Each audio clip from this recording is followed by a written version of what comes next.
Pupils from Fife and Perthshire have been retracing their ancestors to the trenches of World War I. A century on, the youngsters have researched how the conflict affected every community in the country. Lynn Rankin has the story. And you see that says Christmas Day 1917, and this tells us what Joseph Lee did on Christmas Day. Joseph Lee was a soldier and Dundee's forgotten war poet. His words from the front line are reminding young people today of the grim reality of the Great War. Pupils from Fife and Perthshire have been researching the impact the conflict had on their local area.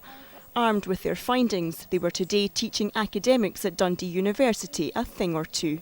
The war is something that had an impact on all our lives. It has an impact on the world we live in today. And I think for the children to understand that, especially from a local perspective, the local perspective really gives it that immediacy, that closeness.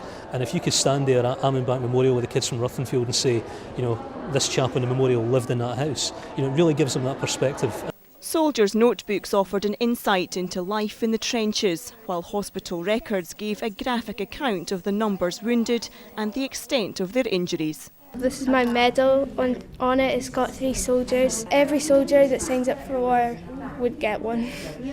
They've been making their own medals, modelled on the real thing that many of their ancestors received. I found out that I have a great-great-granddad that served in World War I called Thomas Galloway, and he was in the Black Watch in the 9th Battalion, and he died on the 25th of September 1915 at the Battle of Lewes. Quite a lot of women had to do more jobs because all the men being away meant a lot less things happened, so the women had to step in. I think it's quite important that we remember them and don't forget about them in time to come, because they fought for freedom.